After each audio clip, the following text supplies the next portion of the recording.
Hi guys, I want to talk about 2K's DLC situation and just what the heck's been going on. I'm recording this very early, so just bear with me because I got a laundry list for you. Okay, let's kick things off though with the whole DLC situation. That new wave pack that came out from 2K, remember that?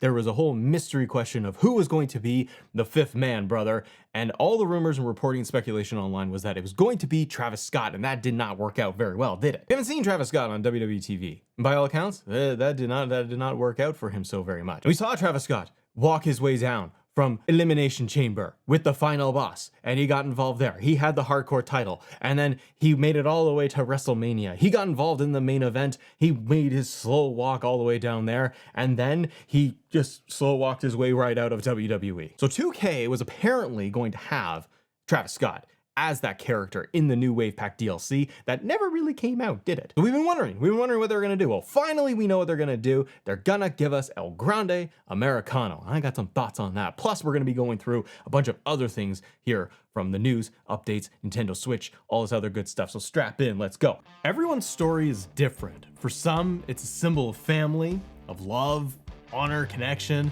time in their lives. Heck, even with wrestling itself, like we do here, it's the fighting spirit. It can all be explained on your finger. This is Gentle Bands. Amazingly crafted rings from family-owned workshops, sustainable materials, and customized care and attention to detail. And the one that I have today is the Huntsman. And I selected this one because, well, I just love the design of it. And actually what it's made of. It's dense, it's sturdy, it's heavy, it's weighted, but it's made up of different materials and sustainable materials, which is pretty cool. Whiskey barrel, antler, and tungsten. So with antler, its powerful natural energies radiate from a cord of genuine elk antler. So the polish is pristine, and its patterning is wholly and unique, naturally shed antler material, and it's sourced ethically without harming any animals. Tungsten is one of the most enduring materials, so it's built to last.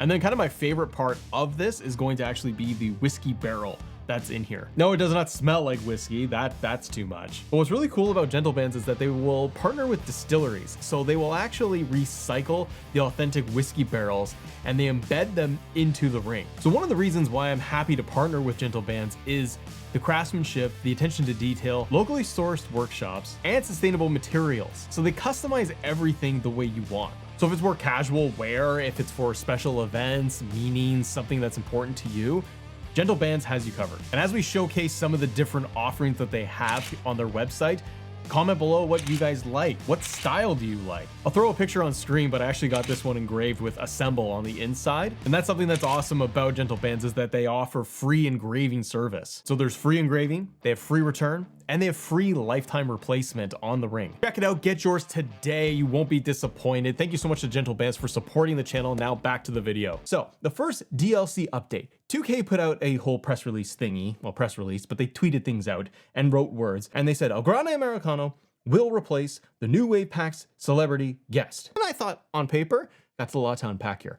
Paper, I thought, that's exciting. I'm happy I'm gonna get El Grande Americano. It's about time. Although I do feel like right now, El Grande Americano, he's a little bit taller than he was before. But in this write-up, they do say that you are going to get El Grande with unique entrance video plus music, unique moveset, and he will be automatically granted to players who own the new Wave Pack, the Season Pass, Ringside Pass, the Deadman Edition, the Bloodline Edition. You own an edition of the game outside of the standard one, you get him because he's part of the new Wave DLC. Right there, in that moment, I thought to myself, oh my gosh, I'm so very tickled by that. I get El Grande in this year's game. And I don't have to go through my faction thing. And it's a replacement for the DLC spot. I was like, hey, that's great. So it's coming out next week, right?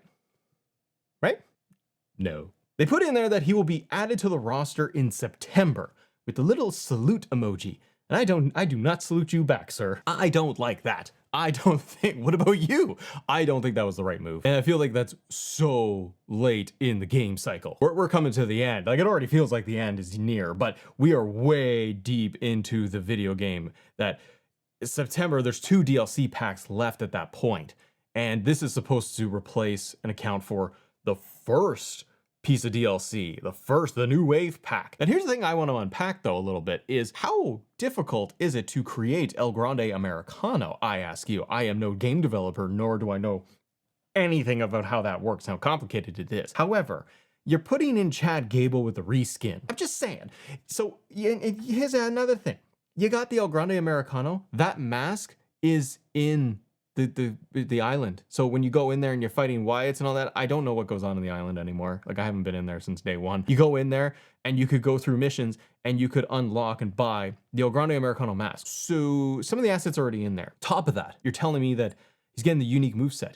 People create the movesets every day. Like, they've created it. So it can't be that hard to create his moveset. Also, you're talking Tron and music. Well, you license those from WWE. That takes a day. And then you're talking about the biggest part, which is capturing his motion. Like, I don't think it's that complicated. Like, why September? That seems really far off for what needs to be done, where we're slapping a mask on Chad Gable here, and you got to capture emotion for it, which I'm sure you could splice together multiple pieces of an entrance and then create that motion. But I understand it would take some time. I wouldn't expect it to be like, oh, next week.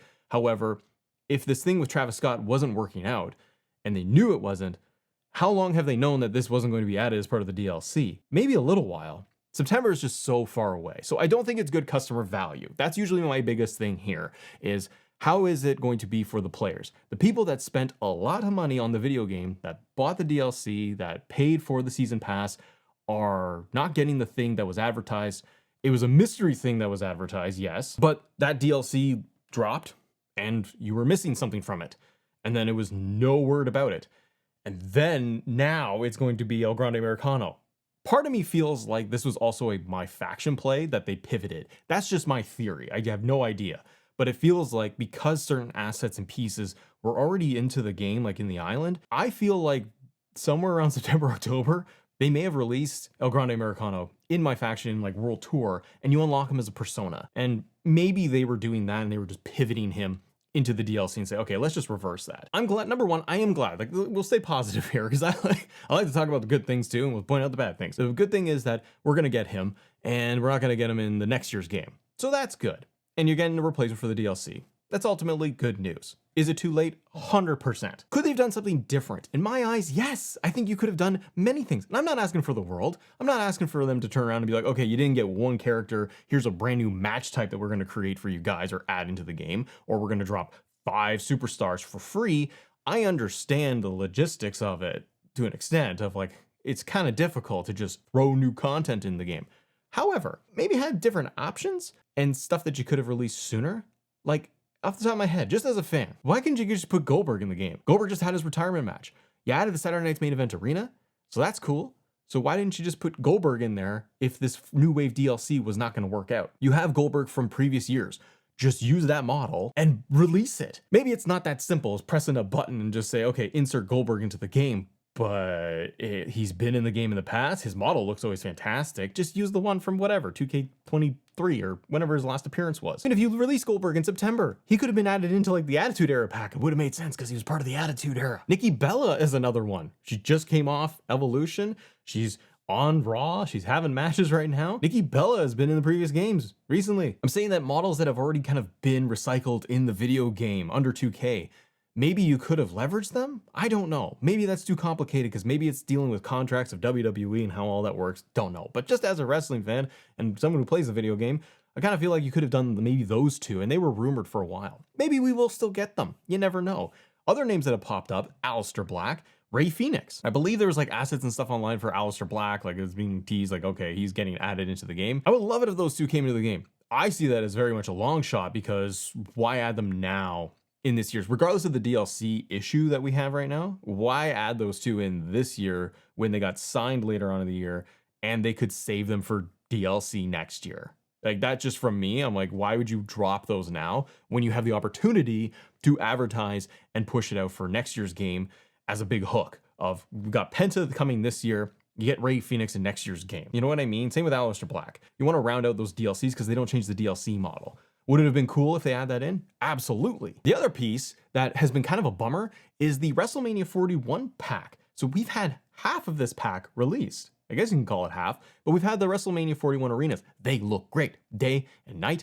I love it. I think it's great. I love having that. But I find it odd that that pack is half out and they're saving the rest. For what? Who are the WrestleMania models that we're going to get that are supposed to be there? The Persona models. We saw that Roman Reigns' WrestleMania attire was getting released as like in my faction. So he's got this white glove. So I'm glad that that's not a thing that I'm getting in my DLC for my WrestleMania pack, because it's just Roman with new shoes. But I feel like with that WrestleMania pack, they probably already have it planned out, but it was still all TBD. And that's the thing. It's a lot of TBD when the game is actively out. I'm sure by now they know what the plan is to have for those Persona models, but maybe they could beef it up even further by giving players even more value to say, hey, if you also got this WrestleMania 41 pack, we will add in Goldberg or Nikki Bella or Rey Fenix, you know, somebody else that they could add into the pack to show fans that they were giving you more value to make up for kind of the mixed feelings on all this DLC things that have happened all year. Now, speaking of DLC, we also know that we're going to get KSI in the Prime bottle, and that is going to be coming out in the future pack. The next pack, the Fearless pack, that's coming out in July, like a week from now, or when I'm recording this, it was shown on the Nintendo eShop that KSI Prime bottle model,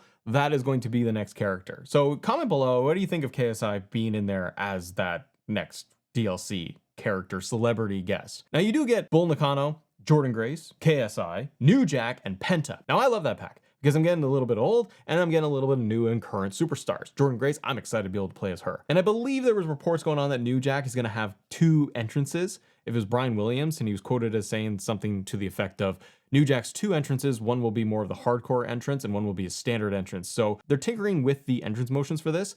That is really cool. And I wonder if that's something that they could do in future games with more superstars, giving them more alternative entrances that really fit their character. Now, the Nintendo Switch version is going to be coming out very soon. And my hope is to pick up a copy of it, and then I'll be able to do a review for you guys to see what the big difference is going to be between your regular console versions of your PlayStation, Xbox, and that of the Switch 2. My understanding and guess is that it's very much akin to the PS4 version of 2K25. But I like to see what the nuances are, and frankly, playing a little bit of 2K on handheld, that's a little bit of fun. Oh, the other thing that I forgot. So I was super pumped too when we were talking about my faction that there was going to be the Triple H 99 model, and then I was like, oh man, he's there. They added him in. It's super hard to get him. I'm not surprised, but you need to do multiple playthroughs with multiple live events to be able to get all of these different cards and collect all these like 4 or 5 different cards like Umaga and Austin, all these other things, and then you'd be able to unlock Triple H 99. The Trons are in the game, but to get that version of Triple H, it's next to impossible. And I hope that he is just in next year's base game. Like maybe it's going to be a Triple H showcase. Who knows? Because he just retired, and then they could just pull all these different versions of Triple H and put him in the game. Triple H 99 was one that I was super excited to get and to try and get in my faction. I was going to try that and try to work for it. Ain't doing that anymore. That's the problem with my faction, though, is that 1, World Tour is not updated enough, but 2, it's just making it so freaking impossible for players to obtain these things without spending real money. And even then, it's a gamble. Like, you don't know, you're just spinning the slot machines in there. So what's coming up with 2K next, I ask you? Well, it's going to be the DLC. That Fearless pack is coming up July 23rd. Then in September, you're getting the Attitude Era pack, followed by the Saturday Night's Main Event pack in November. The next week, we should be seeing the entrances coming out for all of the superstars for this next DLC. Now I'll have a review on it and other things too. Thank you so much for watching today's video. Subscribe to the channel, hit the like button if you guys can. And if you guys want to talk more 2K25, click this video right here. If you want to check out our other channel, Assemble Wrestling, talking all things WWE, click somewhere around here where I am. Have a great day. See ya.